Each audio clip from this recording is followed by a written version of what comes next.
Welcome back to the deep dive. Grab a mug, pull up a chair, and get comfortable. Settle in? Seriously, settle in. Today we are doing something a little bit different.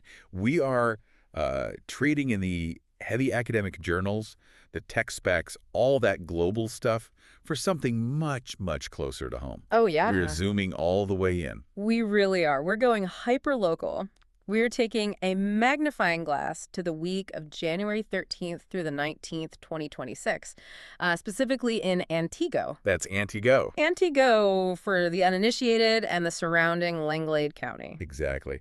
And I want you to imagine we aren't in a studio right now. Okay. Close your eyes if you have to. Okay. Imagine we're sitting at a diner counter, maybe, down on Fifth Avenue. The coffee is hot. You can smell the hash browns sizzling on the griddle. There's a little bacon grease in the air. For sure. And we're just watching the snow fall outside. And we are here to spill the tea on what went down in the neighborhood this week. It is a fascinating ecosystem to study. I mean, usually when people look at police reports, they're looking for the big, scary headlines. The national news stuff. Right, but when you look at a week in the life of a small town in Wisconsin, you get this incredible mix of the weird, the wholesome, and the plain relatable. It's not just about crime. It's about the heartbeat of a community. Oh, absolutely. It's the ultimate vibe check of the county. We've got snowplows fighting stop signs. We've got thieves with some very specific hygiene needs. Very specific. And hay bales. Yes, actual hay bales attacking cars on the highway. Yeah. But before we dive into the gossip, we got to set the ground rules right. Yep. Keep it classy. We do. Just a gentle reminder for everyone listening. We're looking at the official reports from the Antigo Police and the Langlade County Sheriff. What? But, and this is important, we're keeping it anonymous. We aren't using names, no specific house numbers. We're sticking to the streets and the landmarks that locals know. The goal here is to understand the community and maybe have a chuckle. Yeah. Not to dox anyone. Precision without the invasion of privacy. I love it. Okay, so let's get into it.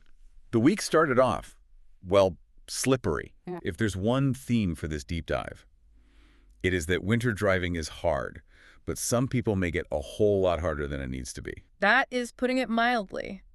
The road conditions were clearly a major factor all week. I mean, it's January in the Midwest. Of course. But you also see that element of human decision-making that really complicates things. Okay, let's open the reckless behavior file first. This one just screams Tuesday night boredom. Oh, I know this one. It's Tuesday, January 13th. We're on State Road 64. Now, anyone who knows State Road 64 knows it's a main artery, it's evening, it's dark. And we get a call about a guy in a truck who decided a parking lot wasn't for parking. He had other plans for it. Apparently, he thought he was auditioning for a stunt show. This wasn't just a little slide on the ice, was it? Oh, no. Fully intentional. He was doing donuts. Ah. And not the taste. And that's where it goes from harmless fun to a police matter. Exactly. The gravel was flying out and actually hitting the caller's vehicle. Can you imagine? You're just trying to get home on a Tuesday, and suddenly your car is getting pelted with rocks because some guy thinks he's in Tokyo Drift. What's fascinating here is just the sheer lack of spatial awareness. Right. You're in a public lot, right? Near businesses, other drivers, and you decide to do this. Big main character energy. Totally. It speaks to that impulse to show off, or maybe just that deep winter boredom, but the consequences damaging someone else's car are real. Right. I'm going to film my own action movie right here on State Road 64. Don't care if I chip your paint. Exactly. But if we want to talk about driving decisions, we have to talk about the irony award of the week. I think this might be my favorite story. Oh, yes. The pickup truck in the ditch. A classic. This was Wednesday night out of the intersection of Orchard Road and Crestwood Road. So deputies respond to a truck in the ditch. It happens, right? It's January. Roads are slick. But when they ask the driver what happened, he gives an explanation that is, honestly, it's a tragic comedy. He admitted he was distracted, but not by a text message. No. Not eating a burger. Yep. He was distracted by his ignition interlock device. Just let that sink in for a second. For those who don't know, explain what that is. Okay, so an ignition interlock is basically a breathalyzer that's installed in the car's dashboard. You have to blow into it to prove you haven't been drinking just to start the car. Right. And crucially, it often requires rolling retests where you have to blow into it while you are driving. It's a safety device. It's designed specifically to prevent accidents. So he wasn't drinking. He was trying to comply with the safety device. Correct. And in the specific act of interacting with this safety device while turning a corner, he lost focus, missed the turn, and drove into the ditch. It's like rain on your wedding day. It's the ultimate you played yourself moment. Hmm. I mean, glad he wasn't drinking, obviously, but maybe pull over before you do the test. It does raise a valid point about cognitive load. Even safety measures can become the distraction. It's a design paradox. But yeah, for the deputies arriving on scene, that had to be a head scratcher. I bet they had to try really hard not to laugh. So the machine that stops you from crashing made you crash. Pretty much. Okay. Moving on. Speaking of distractions, the roads this week were basically an obstacle course. They really were. It wasn't just ice. It was like a video game where someone just started throwing random stuff onto the track. Oy. Sunday, January 18th, on US 45 near Now Road, drivers are cruising along, and suddenly, hay bales. Huge, heavy round bales blocking both lanes. That is terrifying. Can you imagine coming over a rise and there's just a wall of hay in front of you? That's not like hitting a cardboard box. No, hitting one of those at highway speeds could total a car. Easy. It's a massive hazard. And then earlier in the week, Wednesday, same highway, US 45 near Valley Vista Road. It was garbage cans. The wind. An obstacle course of municipal waste bins. The wind was the major culprit there. We saw reports of high winds on Superior Street and near Graham and Arctic, blowing bins right into traffic. It's a relatable struggle, isn't it? Oh, totally. We've all been there. Chasing the recycling bin down the driveway in your bathrobe because the wind took it? The walk of shame, chasing your cardboard boxes down the street. But on a highway, that's a serious hazard. If you swerve to avoid a recycling bin on ice, you're going in the ditch. Exactly. Well, my favorite road incident of the week, and I use favorite, loosely happened Friday morning on Mendlick Avenue. This is a good deed gone wrong. I suspect I know which one you're referring to. A resident was trying to be helpful. They were out there plowing snow, probably clearing their driveway. And in the process, they accidentally claimed a victim. Ooh. They took out a city stop sign, just flattened it. The report says the Department of Public Works had to come out and set up a temporary replacement. I just picture the person sitting in their truck, looking at that stop sign, laying in the snowbank, and just giving a big old Wisconsin ope. It's the classic law of unintended consequences. You're trying to improve safety by clearing snow, and you end up removing a critical traffic control device.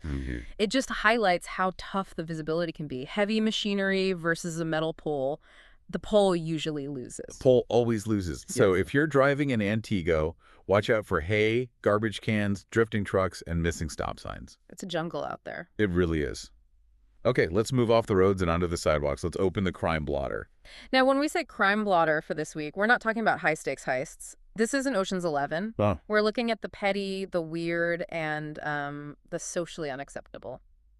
We have to start with a Walmart caper. Wednesday morning, Walmart on State Road 64. A theft from a vehicle is reported. Now, usually thieves go for cash, electronics, Yeah. What did this mastermind take? Fasteners and dish soap. Fasteners. And dish soap. I'm trying to figure out the plan here. Was he building a very clean shed? It's a bizarre inventory. It suggests it wasn't a crime for profit. You aren't going to fence a bottle of Dawn and a box of screws for big money. But wait, here's the best part. The items weren't found in a pawn shop. The report says they were recovered at the customer service desk. That is the twist. It's the crime of the century that wasn't. Did the thief get a guilty conscience and turn them in? Did they try to return them and get caught? Or did they just steal them and, forget them there? It's a mystery wrapped in a riddle, wrapped in a bottle of dish soap. But then we have the theft that feels a little more malicious. Yeah, this one actually made me mad. Thursday, January 15th. A theft report at the Langlade County Humane Society on 10th Avenue. Stealing from an animal shelter that violates the social contract in a profound way. Who does that? You're walking past cages of sad puppies and kittens, and you think, you know what? I'm going to steal something from these people. That is low blow. Agreed. In a community the size of Antigo, those institutions rely so heavily on trust and goodwill. A theft there feels personal to everyone. It's not like stealing from a big corporation. No, it feels like stealing from your neighbor. Yeah. Speaking of neighbors and the nosy ones, let's talk suspicious activity. Right. Because in a small town, suspicious covers a lot of ground. We had a report at the courthouse on Claremont Street. Okay, standard. But the one that made me chuckle was Saturday night at Jack Lake. The cabin incident. So deputies get a call. Suspicious group at a cabin. It's Saturday night. Probably saw lights on, cars they didn't recognize. The deputies go all the way out there, and what do they find? People staying at the cabin. Just guests. Probably renters or friends up for the weekend. I love the neighbor energy. I don't recognize that sedan. Better call the sheriff. It walks a fine line, doesn't it? On one Okay. hand, you want neighbors looking out for each other's property. That's the neighborhood watch mentality. Sure. On the other hand, it can border on, if you aren't from here, you're suspicious. It's the Midwest version of a security system. Grandma looking through the blinds. Uh-huh. And that energy carried over to Friday evening on Sawyer Lake Road. A noise complaint. Someone called the cops because there were kids yelling and lights on at a ski hill. A ski hill, a place designated for recreation, bright lights, and, well, yelling. Officer, there are children having fun in the winter. Yeah. Make it stop. I mean, come on. It's Friday night. Let the kids shred. You bought a house next to a ski hill? What did you expect? Total get off my lawn vibes. But hey, it wasn't just humans causing a ruckus this week. We have to talk about the animals. The animal reports were very active this week. Segment 3, Nature versus the Locals. Okay, Saturday morning. Near the dog park on State Road 64, a call comes in for an injured deer. And this is usually a sad story. Right. Officers arrive. They're probably expecting the worst. They get there, they approach the deer, steeling themselves for the inevitable. And the deer just stands up and bounds away. Yike. It was plain possum. Or maybe just resting, stunned by a near miss. But the timing is impeccable. I'm calling it an Oscar-worthy performance. That deer deserves a trophy. But we also got a lot of loose dogs this week. It was like a jailbreak. We did. Friday afternoon on County Road HH, a 3-month-old husky puppy was found. No collar. Finder couldn't keep it. Allergies. And then Saturday on County Line Road, 2 German short-haired pointers were lost. Oh, those short hairs can run. If they catch a scent, they are gone. Well, the good news is the report notes they were reunited with the owner. That's the happy ending we like to see. Absolutely. We love a reunion. And we can't forget the wind again. We mentioned the garbage cans, but on Wednesday, the wind on Superior Street and Graham Avenue was just aggressive. It creates a lot of work for the patrol officers. They aren't just fighting crime. They're fighting the elements, clearing debris. It's physical work. Which actually leads us perfectly into our final segment. Because when you read these reports, yeah, you get the donuts and the weird thefts, but you also get a really clear picture of what police work actually looks like in a community like Antigo. It's not an action movie. It's service. That's the heart of the community aspect. We often forget that a huge percentage of law enforcement interaction is just helping people who are struggling. The story that stuck with me the most, this one genuinely warmed my heart, was Wednesday on Superior Street. An officer responds to a call for an 80-year-old resident. Her trash bin kept sliding down the icy driveway. Think about the vulnerability there. You're 80. It's January in Wisconsin. That bin is a genuine problem. If she goes out there and slips, that's a hip fracture. Exactly. And the officer didn't just say, "That's a civil matter, ma'am." He went out there, retrieved the bin, and put it back on her doorstep.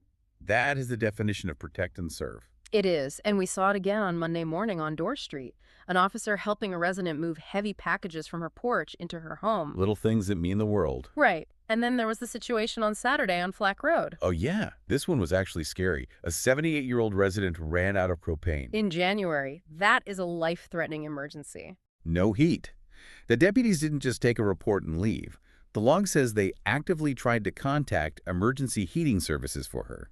They stayed on it. In these moments, they're essentially acting as social workers. They're the safety net of last resort. Right. Who else do you call? Exactly. And they have to step in and try to solve this logistical problem to keep someone safe. It's vital work. It really is. It grounds you.